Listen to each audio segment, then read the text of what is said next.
what's going on, everybody? Welcome once again to IGN's News, Games, and More. This is the one that we're doing specifically for September 30th, 2020. I'm your host, Max Scoville, and I'm joined by my good friends, Nick Lamone, Matt Kim, and Seth Macy. Before you got here, we were just talking about ants and how sometimes they're okay and other times they bite you.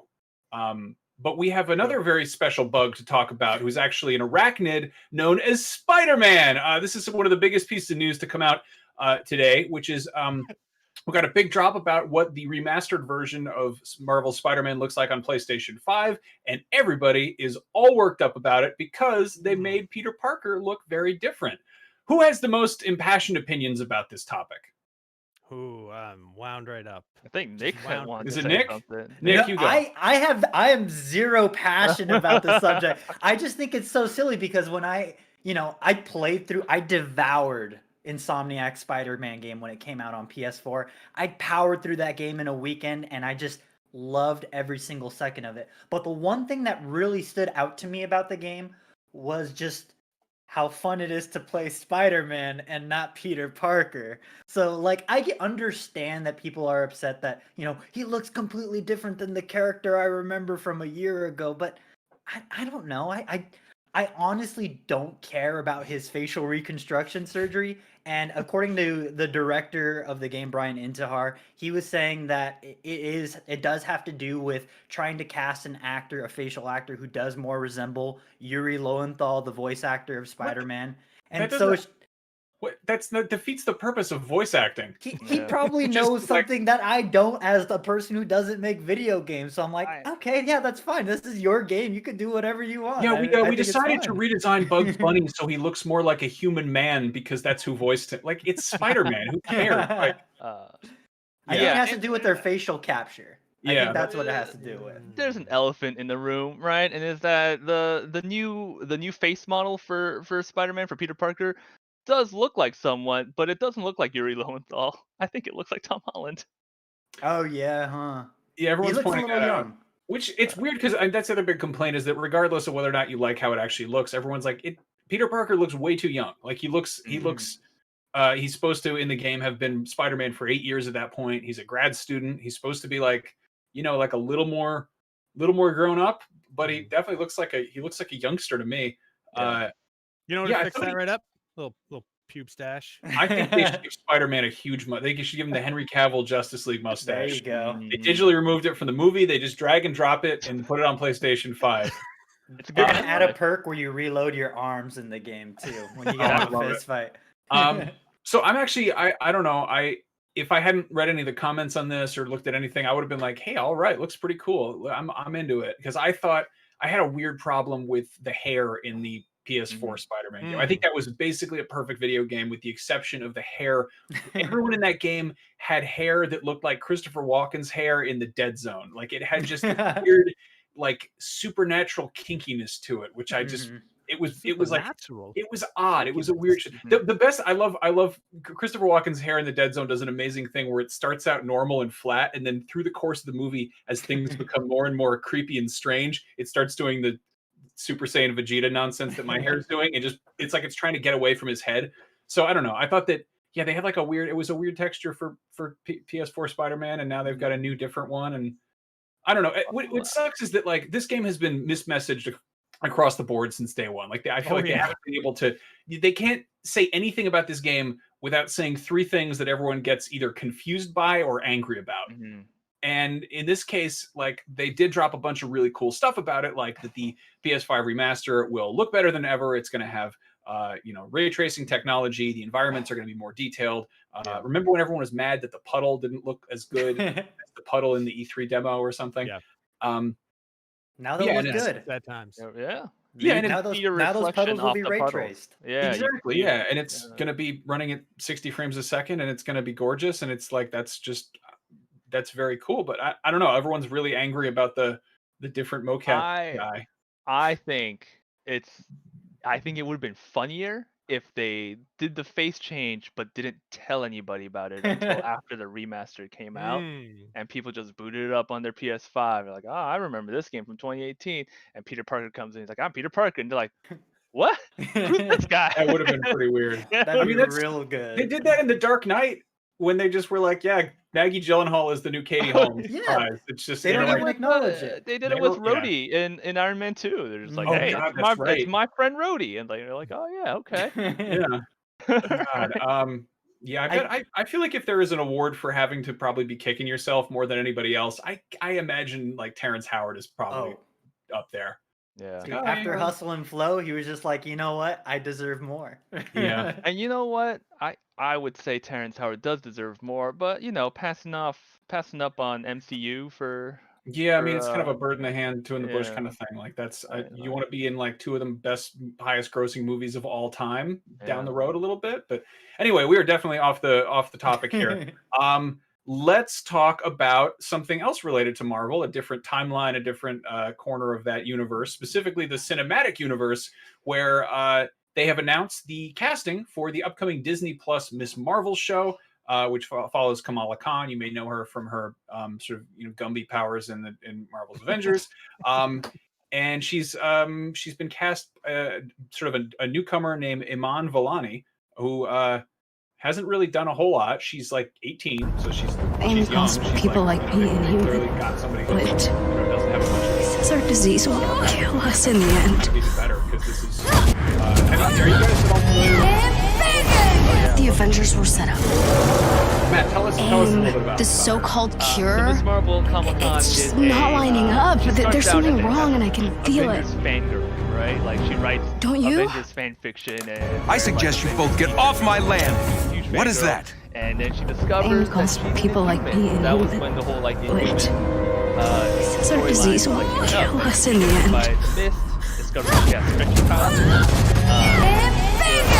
The Avengers were set up. Her arc is very similar to, Aim, like, Spider-Man, the right? She's so-called like, I have cure, powers, and she's kinda awkward with It's them, just but she's not like, lining cool, up. like, There's something teenager, wrong and I like, can feel it. thing. And her favorite hero is obviously Don't you? Captain Marvel, who she I suggest you inherits, both Miss get- Marvel name from, and yeah, she's a great she's a great character. Her first run, her introduction run, must read for fans. It's just a good book. It's very fun. Like I feel like Yeah. we get a lot of sort of earth-shaking, Marvel crossover events, and it's always like the fate of the galaxy. But it's kind of cool to be like, oh, here's a teenager who got superpowers and is having a good time with it. Mm. Other thing that's cool is that she is the first. She's gonna be the first Muslim on-screen Marvel character or hero. She's Pakistani American from New Jersey, and I always like that they didn't like they rolled that into the comic, and it wasn't like a big. They didn't force it down your throat. They're Yeah. just like, yeah, that's what. Aim calls people like me and Another human. citizen of the U.S., just which is a like, human oh yeah, being, that makes weird. sense. Yeah. My favorite panel from her original run was when she's like lusting over bacon, and she's like, "Oh, infidel meat." That's so good. Oh my gosh, that's incredible. I think you sold me on the comics. It's Yeah. a good Comics- book. the comics fun. There's one thing that totally bugged me, which is like there would always be like allusions to things she was a fan of. Like she's canonically like she's a gamer, but they didn't want to name drop any actual games, so there would always be like like Realms of Warlords. And I was like, just say World of Warcraft. Just say the Yeah. thing that it is. Everyone knows what you're talking about. Just quit. I don't know why that just like that sort of like parody rule was irked me. Anyway, so that's cool. That's fun. That is going to be coming to the Disney Plus series later on, and then they're probably going to start rolling that into the future of the MCU. But it seems pretty unlikely we'll be seeing any of that in the immediate future very soon because everything's sort of on hold and backed up and complicated. And yeah, I am Alright. excited about like just the doubling down on Disney Plus that we see the Walt Disney Company kind of aiming for with not only the MCU but also Star Wars. I think that the MCU is taking a reverse approach to Star Wars, whereas Star Wars is now pivoted from film to Disney Plus TV, quote unquote, whereas the MCU has, I think, is going to tie from TV back into the MCU when the world isn't on fire again. So I'm very excited to see how they integrate a cross media thing in from TV to film, because I think one of the big criticisms for a lot of the Netflix series, as great as Daredevil was the lack of like interconnectivity to the grander MCU. I think that with it being on Disney Plus, it allows them a level of kind of cohesiveness that I think was lacking from the MCU in a cross media sense. So I'm very excited to hopefully see Miss Marvel pop up in the MCU alongside Tom Holland Spider-Man. I'm right there with you. I was so pissed off when, like, I was totally expecting that, first of all, that the Defenders would just be like a movie, and that it would be like on the scale of the MCU stuff, and that the whole idea would be you lay all the groundwork with the separate characters, and then you pull in Avengers and you have them team up, and you know, it's all big and spectacular. And also that any of those shows would tie in, but the most they ever did was be like that big green guy or like that incident, and then. Yeah. Meanwhile, on Agents of S.H.I.E.L.D., I don't think they even were able to acknowledge the Thanos stuff. Like, they didn't. I think they stopped after like 3 seasons, though. Yeah. They acknowledged the snap and stuff like that, but it's all, again, it's just lip service. It never really feels like, you know, comics. The thing about comics that's always so inviting is that it always feels like there's a world just out of sight that you are kind of being slowly immersed in. And before, it didn't really feel that way. But I think what they're trying to do now is kind of replicate that feeling of realizing that the world is on a grander scale than just the TV series you're watching, just the movie. So I think that's cool. That's exciting for audiences who aren't familiar with comics, I think. I'm super excited that they're. I mean, I think like some of the coolest stuff that does happen in Marvel Comics is like, again, there's the crossover stuff, and then there's like the weird little filler things where it's just kind of slice of life things. Like some of my favorite issues of, you know, any of those comics are like kind of just, they're not really epic groundbreaking stuff. They're just like, oh, this is a weird like side adventure where Nightcrawler and Colossus go in on a, you know, they fight. Open a deli together. Yeah, exactly. There you go. But yeah, no, I'm excited to see more of that, like on a show scale, like allowing things to just kind of breathe. The other thing that's got me excited about these is we're seeing like little hints at maybe this setting up the X-Men, or this being the beginning of like how you insert the X-Men in the MCU. Specifically, there was a set photo from the Falcon and the Snowman, or the Winter Soldier, whatever that one. There was a set photo of that was pretty likely Madripoor, which is like Wolverine's old stomping grounds in the X-Men comics. It's like this weird fictional sort of smuggler island. And then meanwhile, there's all these kind of things pointing to WandaVision setting up House of M, which is exciting. I mean, if you mutants. Yeah. But yeah, so that's fun. Anyway, let us shift gears and talk. I don't even know how much we can talk about with this, but the PlayStation Plus games for October 2020 got announced, and they are as follows: Need for Speed Payback and Vampire. Cool.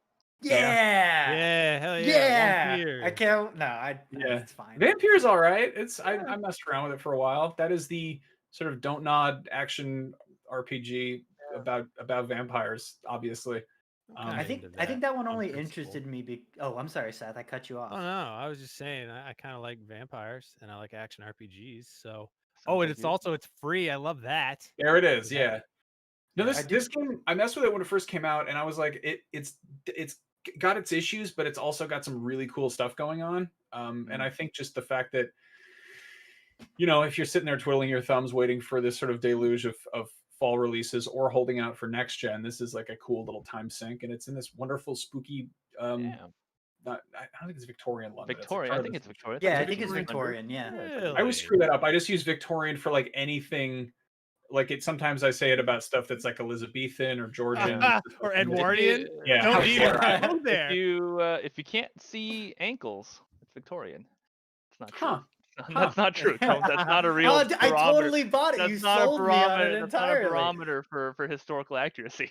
Anyway, I do think that Vampire is cool. It always reminded me of that old RPG, Vampire the Masquerade, just in its level of like equal parts jank and commitment to RPGing as a vampire, which I love. So I'll check it out. I've heard nothing but good things in regards to the RPG aspects of Vampire. So I'm into it. Yeah, I'm so excited about the Bloodlines too.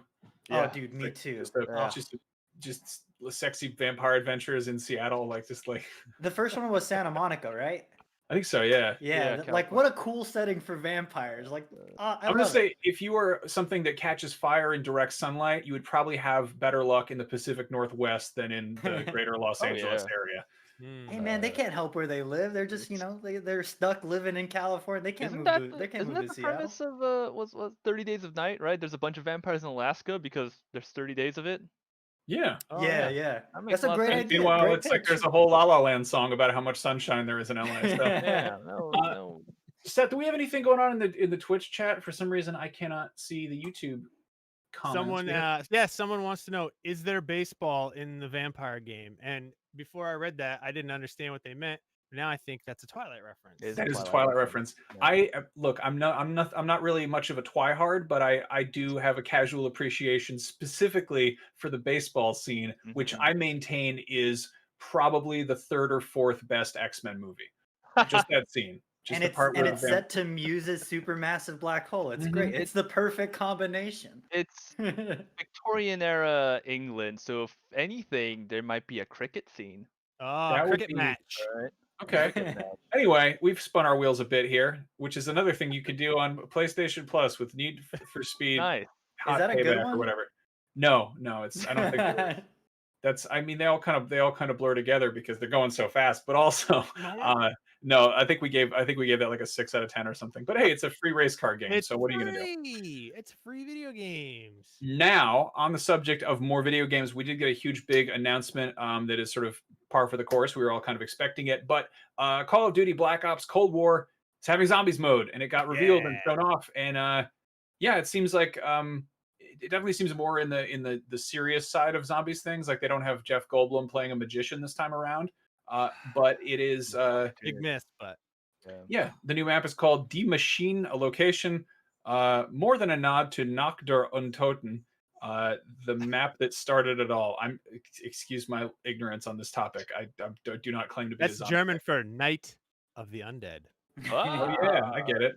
Like Die Totenhosen, the dead trousers. That's why do I know a German band? Anyway, so that's cool. And one thing that's also very cool is that it's going to be completely cross-platform and cross-generation, so that like everyone who's playing this can play together. Which is like, I mean, we piss and moan about a lot of like, little trifling movements in video game stuff, but I feel like that is such like an under celebrated feature of where we're at in gaming right now. That it's like you can play a video game with somebody who's got like a system that costs like $250 less and came out 7 years ago, Dude, it's so great. I think Activision has done an active effort to just make Call of Duty work in the grand sense of like being able to play with all the people you want whenever you want. I regularly still play Warzone on Call of Duty Modern Warfare with two of my buddies who are on PS4, but I'm playing on my PC, and it's never been easier. I even play with a couple IGN peeps, and it's just like it just works, which is nice. I think that there's a lot of looking at Fortnite back when like crossplay was controversial, like oops, we accidentally turned it on. Like Activision has just made it easy for people to just play with whoever they want, which I appreciate. Also, Call of Duty Zombies, fantastic. I cannot wait to go back to revisit the silliness because, like you said, you don't play as Richard Nixon anymore in this one. I mean, I don't know why you can't play as JFK. He's in the game, but still, I think that it is campy and silly in a way that feels like it's more oddly at place in a. Have you ever watched that Netflix series, The Love, Death, and Robots? It feels very much like it belongs as a little anthology episode of Love, Death, and Robots. It just feels like it fits in nicely in this niche of horror, sci-fi, and revisionist history, which is a lot of fun. They're missing out. JFK's a meme now. I don't know if you guys seen, but the Clone High version of JFK is everywhere on TikTok. He's hot right now, man. Yeah. JFK's hot right now. There's stuff from like 11 years ago that inexplicably just like pops. TikTok just discovered Clone High JFK specifically, and he's everywhere now. Why? How? Because I think the one that always surprised me was that like the spaghetti memes are like which is like a cartoon from like the 30s. Mm-hmm. Anyway, okay, we have to get serious now and talk about a bad thing, which was of course this morning's hottest controversy, which was a message that went out that basically announced to CD Projekt Red from the studio head that there was mandatory crunch time for all the developers. And then, of course, the big sort of discussion about that. Like, this is a game that's been delayed and everyone wants to play it. But it also, sucks that people are having to, like, work really long hours to ship it. And then Yeah, I don't know. I hate these. I hate having to have this conversation because like it's like like work is by definition hard. You know, it's like if Yeah, it's people tough. have to work, and it's you know, do what you love, and you never work a day in your life, or you just you know, you it becomes a job. But yeah, like I Uh, don't know. I think the issue is this is like mandatory crunch, Yeah. whereas Mhm.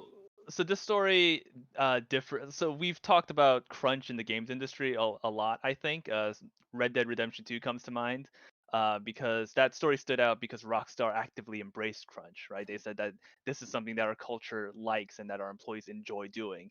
The Cyberpunk one differs in that the heads of CD Projekt, the company that runs developers, uh, a year ago said that there wouldn't be mandatory crunch, right? That was a promise that they made, that they wanted to be a humane society, a humane studio that doesn't enact these kind of policies.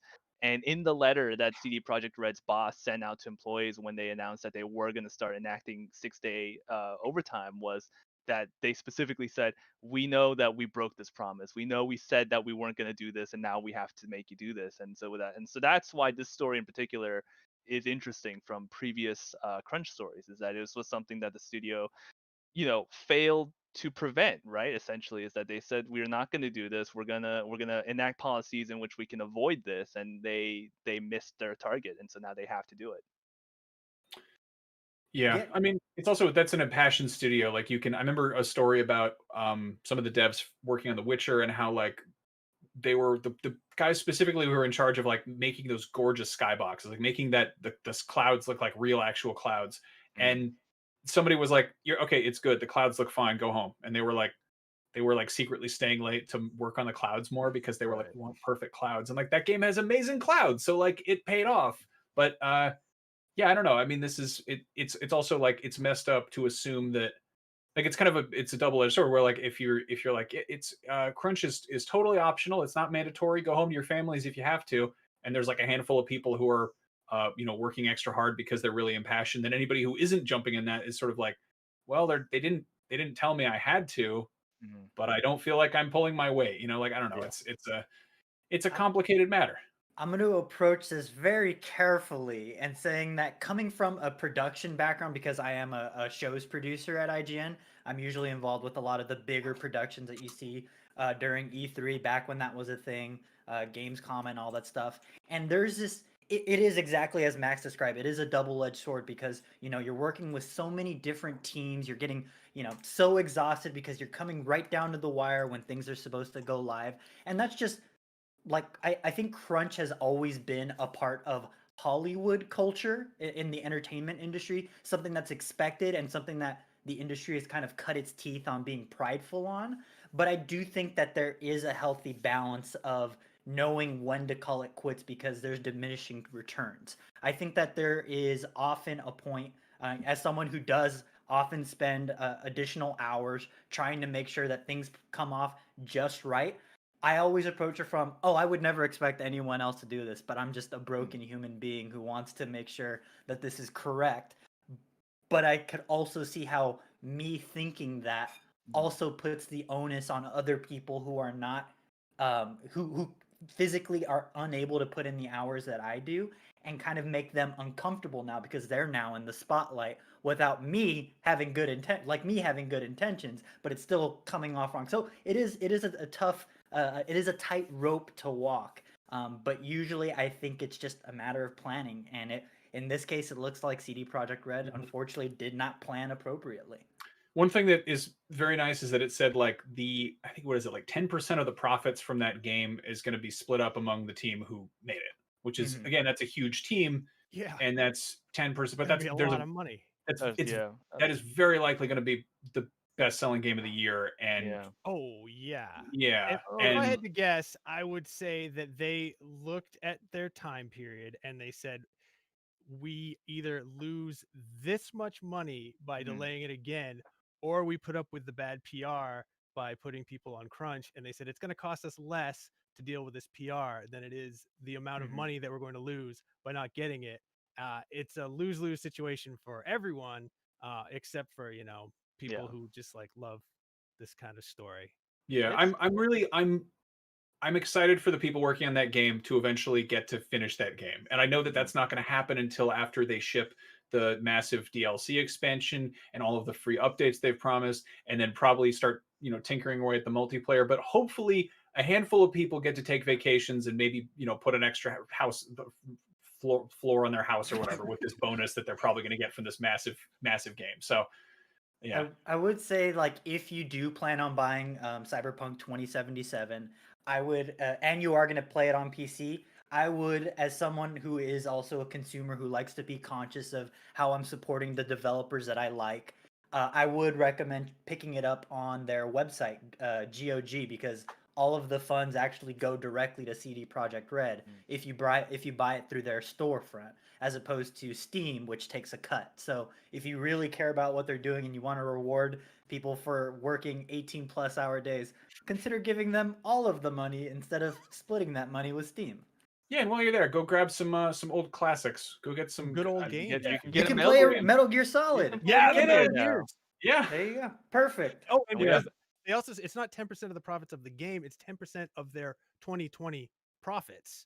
Right. So Oh, you wow. just buy a bunch of good old games, and you reward these people. That's nice. handsomely. That's good. Yeah. Well, you also have a guide on how to make the Metal Gear Solid 2 PC version run better, because apparently it doesn't run super great out of That the is box. true. Oh, yeah, that makes pain in sense. the ass. Yeah. Well, I don't even know how to segue to this one, but remember Game of Thrones? Remember when remember last year when the end of Game of Thrones was the worst thing to happen that year? Oh man, what great Look, times those were. I don't like Yeah. throwing out the word objectively, but that was objectively not great. It was, yeah, I don't know. I mean, I think that maybe if you're gonna be we're gonna make a giant show based on this series of books, and it's does the book series end yet? And they're like, no, the guy's working on it. He says it'll be done any day now. And it's well, anyway, the point is, George R. R. Martin revealed his least favorite scene from the entire HBO series, and it's probably not what you'd expect. It is specifically it's the part where King Robert goes hunting. Yeah. Yeah. Remember And I that? love- How disappointing all the fans were? All the All those fans were so petitions to outraged. reshoot it. I like that. So this is so funny to me. Basically, he said, we really fell down in terms of budget. That was my least favorite scene in the entire show in all 8 seasons. King Robert goes hunting. 4 guys walking on foot through the woods, carrying spears, and Robert is giving Renly swear word in the books.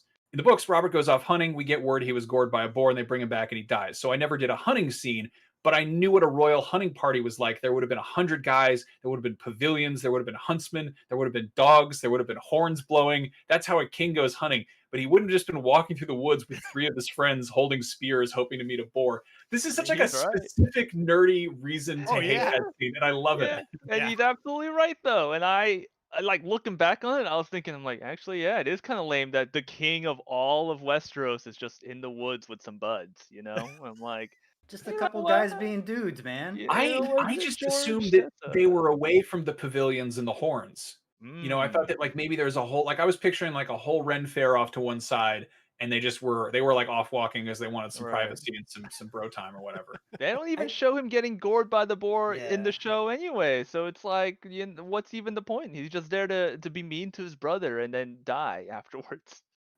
God, that was things to get upset about, though, in regards to how someone orchestrated your baby of a novel of a novel series. It tells you a lot about George R. R. Martin as far as these are the things he actually cares about, which in some respect kind of makes me appreciate the work he's done with the novels. Yeah. But it's bro, they did a lot worse in the later seasons. Come on, man. Not to be sorry. I was gonna say, do you have a favorite Game of Thrones scene off the top of your head?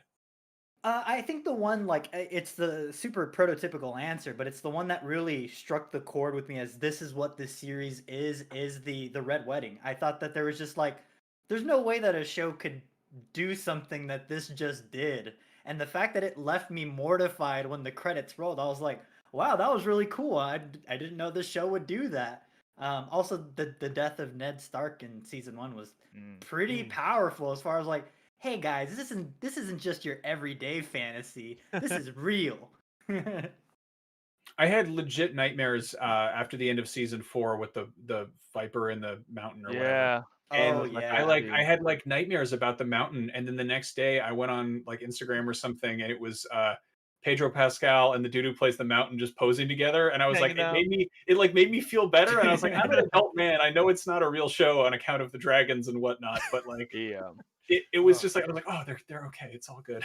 I think that would be my favorite scene if I had to pick one. I feel like because I knew what was gonna happen for before I watched the episode, but just the way that that whole fight scene builds up, it really makes you think that maybe the show's gonna like swerve, and do something different. But then the bad thing happens anyways, and I felt bad afterwards, even It's also knowing. spoilers, I guess. Like, Yeah. you know. Yeah. Nobody's for, watching Game of for, Thrones anymore after what happened. Yeah, After all what good. happened, I after the really, Viper died. I like the scene where the Hound was trying to eat a chicken, and then he had to get in a fight about it, and he was just like, he just mopped the floor with a bunch of dudes because he was just like trying to eat his chicken, and he's like, I just want to eat my chicken, and then it was just like such a dumb scene, but we were all into that show.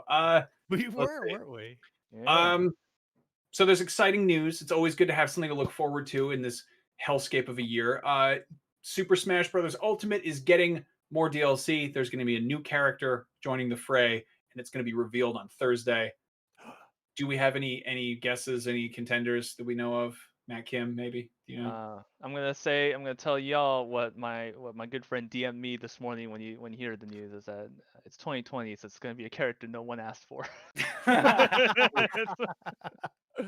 Seth, do you have any preference or predictions on this? I mean, they've added so many characters that at this point you could just throw a dartboard at like every pop culture icon on a single, or a dart at every pop culture icon on a dartboard. So it could be, I don't know, Richie Rich, the millionaire child. He did. from the He cartoons. did have a video game at one point, I think. Yeah, I he think did. you might be right, actually. That's yeah. the rule, though, is it has to be a character who began in video games. It can't be Who Goku. It has to be like it's the whole thing is they have to be like a video game character first and foremost. I think Right. I want Kazuma Kiryu in there from Yakuza because he's been in like that'd be good. That'd be he's super been in like cool. 7 Yeah. games. Get him in there, and also no, put some no Fire games Emblem on- characters. No fire. please. No one wants more Fire That's Emblem. what it's gonna be. That's it. It's gonna be the, I think Another it's Fire gonna be Crash Bandicoot. I think it's going to be I- Crash Bandicoot in line with Crash 4's upcoming release, and they're going to get that Bandicoot in there, and he's going to spin. with Let's the get that. jorts. That'd be Yeah. wild. I have no hope in 2020, but I'm a Travis Touchdown believer. Oh, that'd be really Ooh. good. But I another want dude with him. a sword, though.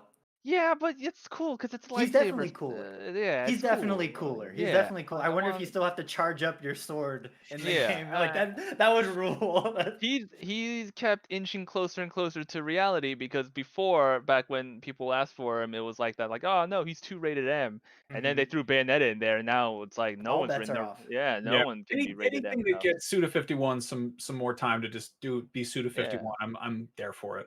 If I had to go pie in the sky with my guesses as one of two, these will never happen, but it'd be so cool if they did. One, Beautiful Joe, please. Oh, that'd be Grasshopper. I don't even know who owns Beautiful Joe at this point. I love it. Henshin a go go, let's go, baby. I want that. Or, and the super like, oh, this is the niche. Like, I'm so cool for knowing this one. Django, Solar Boy Django from Boktai, the GBA game that had a solar sensor in it, and it was a Hideo Kojima game produced. Yeah. What are you doing? What are you doing talking about Boktai? It'd be on, so man. cool. That'd be so. And he has a gun. That's perfect. There's not enough real. ig characters in Smash. Are you gonna have big, to like, switch outside to charge him up or whatever? Like, I would hope so. That would rule. Man, that big. is I import my games from Japan hours. all right, so shifting gears, we got a couple little stories left, and then we can wrap things up. Oh, we have people in the chat now. I can see the chat. Doom Guy, it's a good one. That one's been rumored for a while. I would be very happy to see Doom Guy in there. Chaos Theory says Master Chief. That would be weird, but sure, why not? We have seen Microsoft and Nintendo getting a little bit cozier these days. Banjo's in there. Banjo. Yeah. Minecraft Steve Yeah. action. Michael, yeah. That's a weird one. I never understood that one. Like everybody's like Minecraft Steve's coming to Smash, and I hear it like every time there's a rumor, and I'm always like, yeah, but why? Right? But Like he's the like iconic character now. Is Like he though? He's in kids, the Lego man. kids The love number Minecraft. one Steve. selling video game in all of history. So Okay, I I'm get I'm it. a crappy old guy, and Yeah. my feeling is that Minecraft, which is almost a decade old, is still too new. Like I still have that part of my in the same way that I'm like, why'd they make Spider-Man part of the Avengers? He's not part of the, and it's like he's been sort of part of the Avengers for like 20 years now. Like that was a Right. comic that came out in 2003 or whatever. Like it's just that weird creeping normalcy of like, what are you talking? Like anything that is in the 2000s, I'm still like, that's recent. And then I'm like, I'm gonna be 35. Good lord. Um, anyway, speaking of old stuff, isometric RPGs are all the rage once again, and Hades. Wasteland 3 developer InXile Entertainment is apparently working on 2 RPGs right now, which There's is a lot of RPGs to be working on at once. yeah. One should be enough, but I mean, yeah, they've been acquired by Microsoft, right? So they probably have the Uh, resources to make that happen. Yeah. yeah. I mean, Microsoft really just kind of quietly scooped up like all of those weird sort of scattered bits and pieces of there's like there's Obsidian and there's InXile and there's Bethesda, and it's like if they wanted to just do like if they wanted to do a new Fallout 3 that was like the Fallout 3 that should have been back in the day, they could just go ahead and do that. But that's kind of what True. Wasteland was supposed to be. So Mm-hmm. It is funny that they have all these like developers who are making I won't say ripoffs, competitors to Bethesda games, and then now Microsoft also owns Bethesda, so these developers can theoretically just make the thing that they were making competitors of, like yeah. I do worry though. Like, I don't get me wrong. I love isometric RPGs like Wasteland 2 and Wasteland 3. I've actually been playing Wasteland 3 co-op with a buddy of mine. So much fun, great RPG mechanics in there, and it's super like nitty gritty. It's XCOM meets like a Dungeons and Dragons experience, but I worry that it's too niche. Like, do other people other than Nick actually like isometric RPGs that are like very, the CRPG tradition of Planescape Torment and stuff like that? Because I know I do, but that feels like just an old man thing for me to like. They're definitely like by the sheer nature of having a lot of UI and being kind of locked into this, like they're not really sexy, like I'm not saying this, I'm saying this as like if you're going to make a big exciting flashy trailer that shows off a game where you always have this bird's eye view of somebody walking where you click, like I mean I think Baldur's Gate 3 is definitely going to kind of throw that out the window. Oh yeah, you're right. I mean, but you also look at stuff like what was Divinity Sin. Divinity 2 original. That game rules. That game is very good. Yeah, you're right. I take it back. CRPGs are sexy and cool, and the kids love them. Yeah, I'm a youngin who doesn't like the old timey PC game. Not like, but yeah. Even then, the word of mouth like gets to me. Like I picked up Crusader Kings 3, a game in a very dense tradition of games that I do not touch with like a 20-foot pole, but just the fact that everybody was raving about Crusader Kings 3 made me go, yeah, I'll pick it up, and I did pick it up, and you know what? It was fun. I'm bad at it. My dynasty ended multiple times, but it was fun. I love it. Yeah, that's kind of basically like a real life Game of Thrones game, isn't it? Like you wind up like marrying your sister and then killing your best friend or whatever, and then you wake up and you're the Pope. Huh. So finally we got a big reveal. If you want to find out more, you can check it out over on IGN. But this is an interesting sounding game, which is called Strobophagia. Strobophagia. Yeah, it's a rave horror game that it looks kind of bonkers, and I'm sort of into it. Yeah, it is. Brandon Tyrell did a whole big exclusive trailer reveal right up about it, and it is EDM infused rave horror, and I feel like it just looks like you took bad ketamine or something. Like it's real. It's a real trip. So I'm into that. I don't know. I'm just happy to see like a weird game that there's been this weird like resurgence of kind of like rhythm shooters and like music horror. Like it's a screech. Rhythm infused gameplay has definitely been a trend that I've been noticing this past year. It's like this. It's like what, bullets per minute. The other game that's not bullets per minute, but it's similar concept. The one where you play like the devil or something, a demon. Yeah, the other one where it's like every time you shoot, you're like shooting to a heavy metal soundtrack that like aligns with your shooting. Mm-hmm. Yeah, you know what? I'm down for it. I like rhythm games, and I like. Yeah.